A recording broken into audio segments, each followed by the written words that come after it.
If you get a little squeamish, you might be considering skipping this first portion of the video. You have been warned. I tore my ACL. Yes, you heard me correctly. On December 4th of 2024, I tore my ACL. I was playing basketball. I thought that I could still roll with the youngins. My body said no, hard pass. What's happening? Rob! Hard buzz. My brain thought I could. On Christmas Eve, I got my MRI results back that said that I had a full tear of my ACL, I had a fissure in my meniscus, and I strained my ACL right along with a Baker cyst, which was the fluid that you saw in my knee. The first thing that I noticed is that my mind went to a very dark place.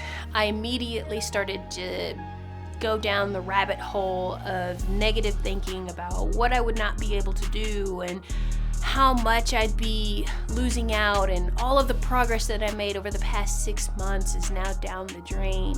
Now, mind you, I was working really, really hard in CrossFit to make a ton of progress on my mental health. You can watch that story for more. So there you have it. In a nutshell, that's what happened to me. My thoughts went to this dark place. Here is point number 2. I'm just so grateful for the kind of people that I surrounded myself with, because even though I was kind of all in my feels, caught up thinking about what I was not able to do and everything that I was going to be limited on, and I was seeing everything that could not happen or the type of movements that I would no longer be able to do. The people that I surrounded myself with, shout outs to CrossFit Colorado Springs coaches. If you're watching this video, love you guys. Thank you so much for all of the encouragement that you've given me. It was really cool to be able to hear how common an ACL tear is. I was shocked to hear that. And yet here they are doing CrossFit. Here they are being the fittest people on the planet. And I'm so thankful for one coach in particular was that, she said something that just because a part of me is down doesn't mean that all of me has to be. This is called failing with abandon. Simply because you cannot accomplish 100% of your goals doesn't mean that you give up entirely on them. 100% is great, but 80% is reasonable. Maybe your reasonable is different. Find your reasonable. The timeline of an ACL recovery is actually rather long. Professional athletes are encouraged to return back to sporting events around the 9-month mark. That's not to say that my hope, per doctor's orders, is to return to light jogging within the 3 to 6 month range. That's hopeful. I'll still be able to do things, right? As cliche as this is, it's really about seeing the glass half full versus half empty. When your mindset is pushed to being able to see what it is that you still can do, that puts you in a completely different ball game. And I'm so ever grateful for the people in my life that I've surrounded myself with who have helped me see that process. Point number 3, I was so defeated after surgery, realizing how much immobility I had. Okay, so first and foremost, my leg is locked in a full extension. I have to wear this leg brace that doesn't allow me to bend any amount of degrees. And the first 2 weeks, my assignment is to begin to activate my quadricep muscle. In order to reconstruct my ACL ligament, they grafted a part of my quadricep tendon to create a whole new ACL. Because they grafted my quadricep tendon, I lost a lot of mobility and strength in my quadricep muscle. It took every ounce of effort to be able to lift my leg even the slightest. Okay, so once I was able to bend my leg into a 30-degree bend, I was able to stick a foam roller under my knee to be able to do some leg lifts. The amount of effort that it took to lift my leg 1 inch, 2 inches was the death of me. Now, mind you, I was so excited about my gains, okay? Going back to the progress that I was able to make prior to my injury for Squattober, I PR'd 205, okay?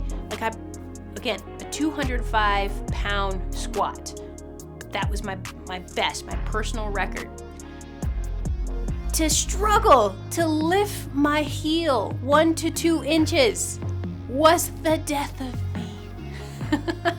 And so the mindset that this put me in was like, wow, I really can't do anything. Wow, I am really learning how to walk again. Now, in a matter of days to follow, days to about a week, I was able to start doing leg extension raises. And to see that progress, there was another, to reinforce point number 2, surrounding yourself with people who, 1, have been through similar things, but 2, are just very encouraging is so helpful. One of my peers in the 5 a.m. class that I would attend said, it's kind of fascinating to see what your body is able to come back from. And now I get it. I completely understand his perspective. It's like you're down and debilitated, you can't do anything, and yet here you are being able to do leg extension raises when it was costing every ounce of effort to even raise your leg 1 to 2 inches. Like, it's fascinating how your body can adapt to change. Point number 4, in PT, there's this idea that your brain picks up information based on your surroundings. Neuroplasticity is your brain's ability to adapt and change. This happens through new experiences, learning, and in my case, injury. We have receptors in our joint that send signals about how our knee is positioned, and this sensation is called proprioception. We have a visual motor system that helps us plan movement and navigate our environment. An injury disrupts proprioception, therefore causing the brain to rely on visual learning. Additionally, there is arthrogenic muscle inhibition that requires more signals than normal to contract and initiate movement.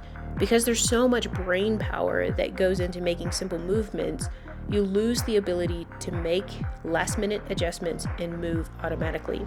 The brain can also use processing power to generate muscle contraction around the knee and produce movement.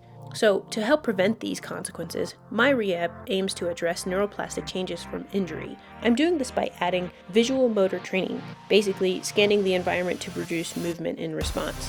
Advanced training includes visual obstruction and environment interactions. I'm still early in my recovery that I'm performing basic movement with my eyes closed. Basically, I'm relying on vision as little as possible without sacrificing improvements on range of motion and quad activation. Point number 5 is momentum.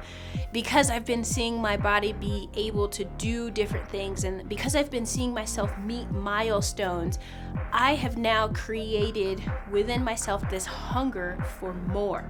Simply because I couldn't do something before, and now I can, I now have this desire to push myself to see what else I can do.